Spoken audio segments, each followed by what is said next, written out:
لیبلوکم، تاکہ وہ تمہیں آزمائے. کس چیز میں آزمائے؟ فیما آتاکم، اسی چیز میں جو اس نے تمہیں دے رکھی ہے. اگر کسی کے پاس مال ہے تو وہ مال کے اعتبار سے آزمایا جائے گا. اگر کسی کے پاس اقتدار ہے تو اقتدار کے اعتبار سے وہ آزمایا جائے گا. اگر کسی کے پاس علم ہے تو علم کے اعتبار سے آزمایا جائے گا. اگر کسی کو اللہ نے اولاد سے نوازا ہے تو اولاد کے حوالے سے اسے آزمایا جائے گا. کسی کی توانائی ہے، بدنی طاقت ہے، اس کے اعتبار سے اسے آزمایا جائے گا. ہر ایک شخص کو جو کچھ اس نے دے رکھا ہے، اور حقیقت یہ ہے کہ جو کچھ بھی ہے ہمارے پاس وہ سب کچھ اسی نے تو دے رکھا ہے. اور کس نے دیا ہوا ہے؟ اسی نے تو دے رکھا ہے. تو جو بھی اس نے دے رکھا ہے اور سب کچھ اسی نے دے رکھا ہے، تو ہر دی ہوئی چیز کے بارے میں، ہر دی ہوئی نعمت کے بارے میں وہ ہمیں آزمائے گا اور آزما رہا ہے. ان ربک سریع العقاب، اللہ تعالیٰ جو ہے وہ سزا دینے پہ آ جائے تو وہ سزا دینے میں بھی دیر نہیں کرتا، بہت تیزی کے ساتھ جلدی میں اچانک پکڑ لیتا ہے. ہوش و حواس بندے کے گم ہو جاتے ہیں، سنبھلنے کا موقع بھی نہیں دیتا. پکڑنا چاہے تو وہ سریع العقاب ہے، جلد سزا دینے والا ہے. وَإِنَّهُ لَغَفُورٌ رَحِيمٌ، اور ساتھ ساتھ وہ بڑا مہربان، بے انتہا معاف کرنے والا، بے انتہا مہلتیں دینے والا، بے انتہا موقع فراہم کرنے والا ہے. سامعین محترم، یہ وہ آیات ہیں جو رسول اللہ صلی اللہ علیہ وسلم کے وسیلے سے ہمیں عطا کی گئی، اور یہ وہ آیات ہیں جو اس ایک عظیم الشان شخصیت اور ہستی کی طرف اشارہ کرتے ہوئے ہمیں تعلیم دے رہی ہیں کہ جس ہستی کا نام ابراہیم ہے، ملت ابراہیم. ہم ملت ابراہیم سے تعلق رکھتے ہیں.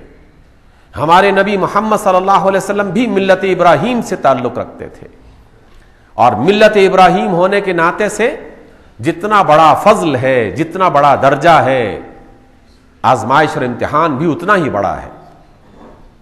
اور ابراہیم علیہ الصلوۃ والسلام نے اپنی زندگی میں کس چیز کے ساتھ مقابلہ کیا تھا اور کن کن قوتوں کے ساتھ مقابلہ کیا تھا؟ جب بھی ابراہیم کا نام آتا ہے علیہ السلام تو اس کے مقابلے میں ایک دوسری قوت کا نام خود بخود زبان پہ آ جاتا ہے، اور اس قوت کا نام ہے نمرود.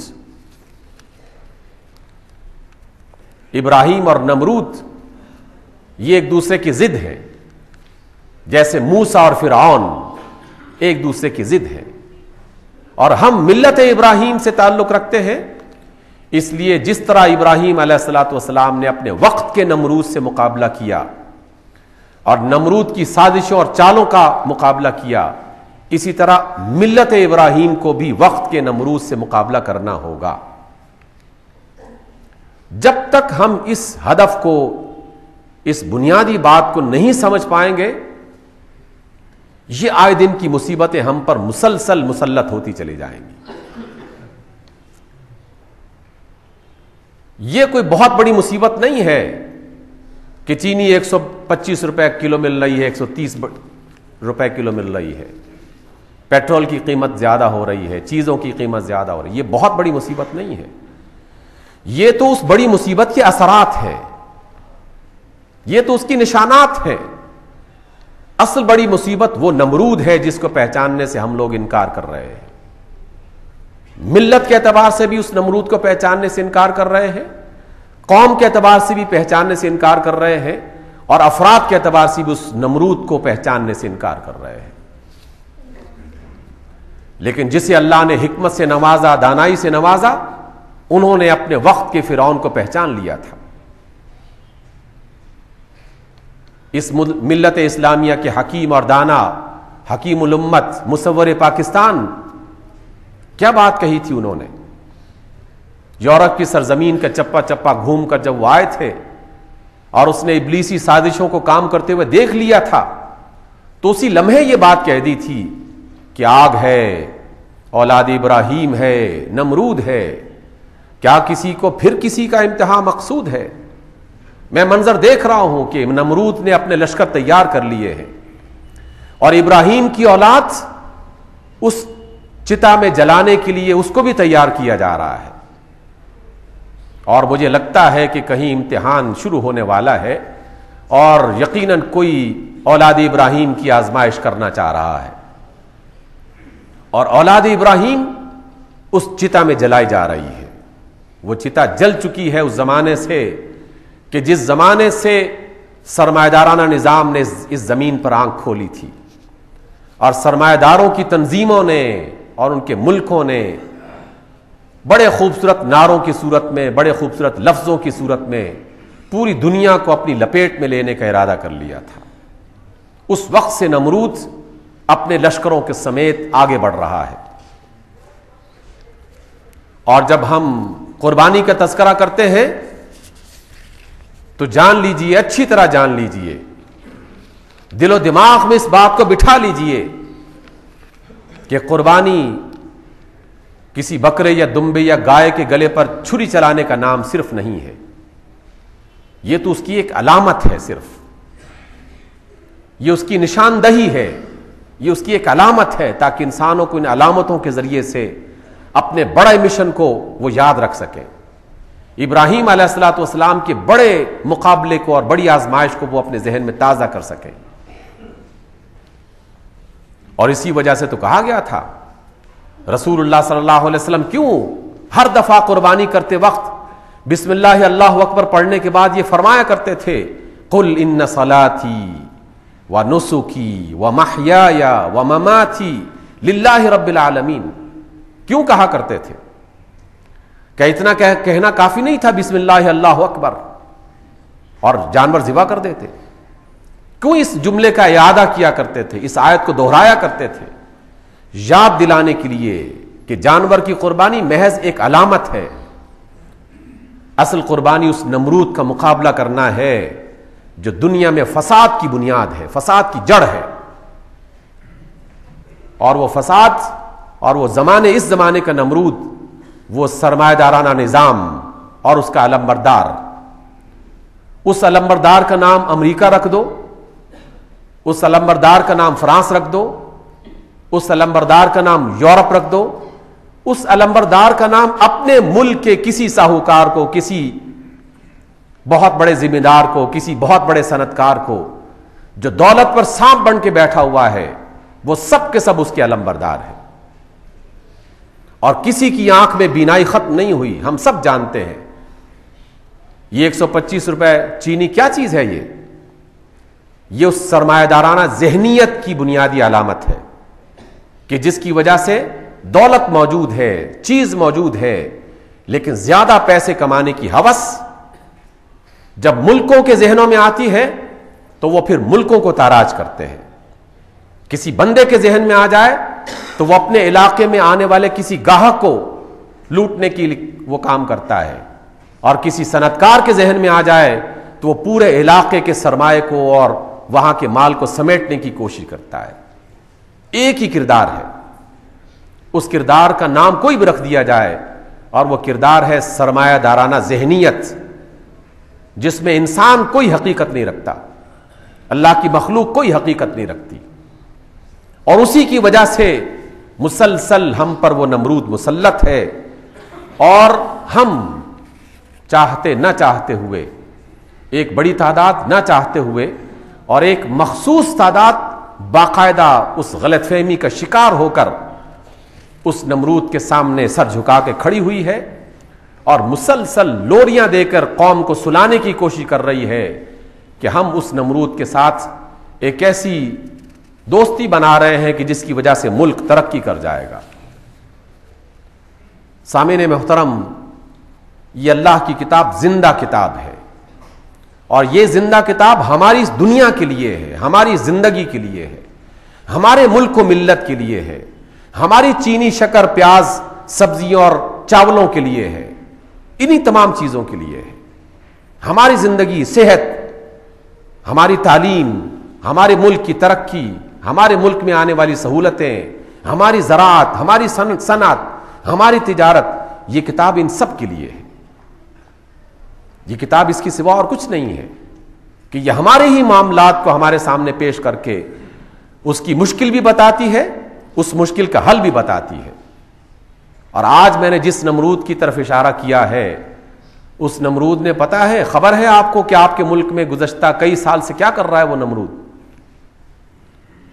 اس کی داستان سنانا شروع کر دی جائے تو پاکستان کے جتنے ناول نگار ہیں ان کے قلم رک جائیں کہ جتنا ظلم مسلسل کیا جا رہا ہے. صرف ایک ہلکی سی جھلک، ایک معمولی سی جھلک جو آدھے منٹ میں پوری ہو جاتی ہے، لیکن اس کی شدت آپ سال ہا سال تک محسوس کرتے ہیں اور اس کی محسوس کر رہے ہیں. گزشتہ صرف 9 سال کے اندر نمرود وقت نے پاکستان کو $19 بلین دیے ہیں اس جنگ کے لیے جس کو وہ امن و امان کی جنگ کہتا ہے. اور یہ پاکستان کو دیے گئے ہیں تاکہ وہ ہماری مدد کرے. یہ $19 بلین جو دیے گئے ہیں یہ باقاعدہ رپورٹ چھپ چکی ہیں. میں کوئی ہوائی بات نہیں کر رہا، رپورٹ چھپ چکی ہیں. ان میں سے $11 بلین اسی امریکی فوج پر خرچ کرنے کے لیے مخصوص کیے گئے جو یہاں پر اپنی کارروائیاں کر رہے ہیں. 19 بلین کا احسان اور اس میں سے 11 بلین لے کر اپنے ہی قوم میں اور اپنے ہی لوگوں میں دوبارہ سے تقسیم کر دیا گیا. اور جب سے یہ نمرود اپنے لشکروں سمیت امت اسلامیہ اور ملت ابراہیم پر اپنی کارروائیاں کر رہا ہے، اس وقت سے لے کر صرف 9 سال کے اندر پاکستان کی وزارت خزانہ کو اور ان کی وزارت خزانہ کی اپنی رپورٹس کے مطابق 43 ارب کا نقصان ہوا ہے. 43 ارب کا پاکستان کو نقصان ہوا ہے. 19 بلین دیے گئے جن میں سے ابھی 2.5 جو ہے وہ ہزار دینے ہیں، ابھی 2.5 ارب جو ہیں وہ دینے ہیں ابھی. اور ان میں سے 11 ارب اسی فوج پر صرف کیے جا رہے ہیں جو یہاں پر مہمان بن کر ہم پر مسلط ہے. اور اس کے نتیجے میں پاکستان کو 43 ارب کا خسارہ ہوا ہے.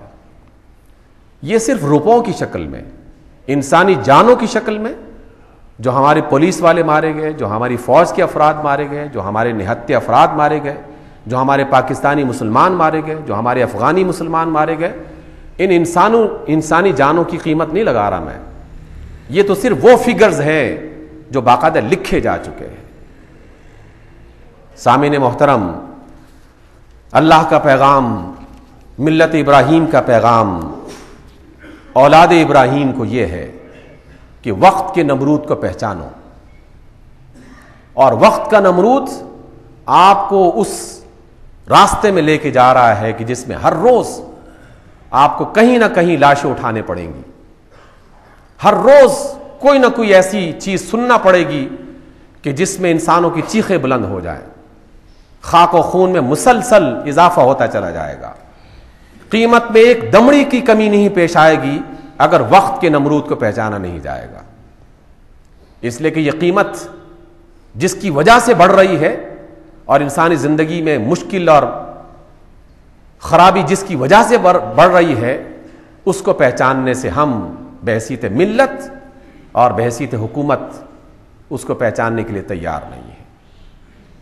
جب آپ قربانی کے موقع پر جناب ابراہیم علیہ الصلاۃ والسلام پر صلاۃ و درود بھیجیں، محمد عربی صلی اللہ علیہ وسلم پر صلاۃ و درود بھیجیں، عید کی نماز ادا کرنے کے بعد اپنے علاقے میں اپنے گھر میں آ کر قربانی کی جانور پر چھری چلائیں، تو پہلے اپنے اندر کے دل میں جھانک کر دیکھیں کہ وہاں کوئی نہ کوئی نمرود ضرور بیٹھا ہوگا.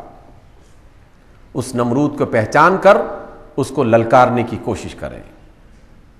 اور جب تک ہم اپنے رب کو نہیں پہچانیں گے اور اس سے امیدیں وابستہ نہیں کریں گے تو باقی نمرود جو ہے وہ آپ کو دھوکہ دے دے کر مسلسل مصیبتوں میں اضافہ ہی کرتا چلا جائے گا.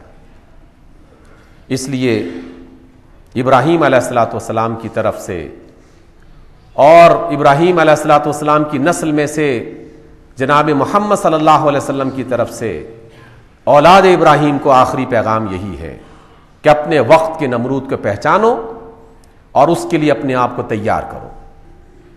نہیں تیار کرو گے تو اس کے قدم آگے بڑھ رہے ہیں.